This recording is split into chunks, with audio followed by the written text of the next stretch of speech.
আচ্ছা, আমাকে একজন কমেন্ট করেছে, আমি এর আগে একটা ফুডস র্যাঙ্কিং ভিডিও বানিয়েছিলাম, তো ওই জায়গায় হচ্ছে মানে কিছু কিছু ফল আছে আমি খাইনি। হ্যাঁ, তো ওটাই আমি বলছি যে আমি এই ফলটা খাইনি, ফলটা খাইনি।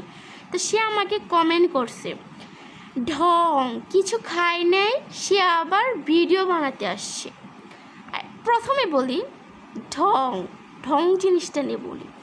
হ্যাঁ, আমি তো ঢং করব, কারণ আমি তো মেয়ে মানুষ। আমি ঢং না করলে কে করবে ভাই? আমি তো ঢং করব কারণ আমি মেয়ে, তাই আমি ঢং করি। থাক, বাদ দিই। হ্যাঁ, তারপর একটা কথা বলছে যে সে কিছু খায়নি, সে আবার ভিডিও বানাতে আসছে। যেটা সত্যি কথা, আমি ওটাই বলছি, যেটা আমাদের বাংলাদেশে অ্যাভেলেবেল নাই। যদি এটা অ্যাভেলেবেল থাকতো তাহলে আমি অবশ্যই খেতাম ওটা, তাই না? তো এটা আমাদের বাংলাদেশেই নাই ধরতে গেলে, তাহলে আমি এটা খাবো কোত্থেকে? হ্যাঁ, আসলে সত্যি কথার দাম নেই, তাই না? আমি চাইলে পারতাম ভিডিওতে এসে আমি এটা খেয়েছি, আমি ওটা খেয়েছি, ওটা খেয়েছি, আপনাদের সাথে ফুটানি দেখাতে পারতাম। ভাই, আমার কোনো দরকার নেই ফুটানি দেখানো। হ্যাঁ, যেটা সত্যি আমি সেটাই বলেছি। আমি যেটা খাইনি সেটা কেন বলবো আমি এটা খেয়েছি, তাই না? যদি আপনার এতই গায়ে লাগে তাহলে আমাকে এসে খাওয়াই দিয়ে যাবেন, ওকে।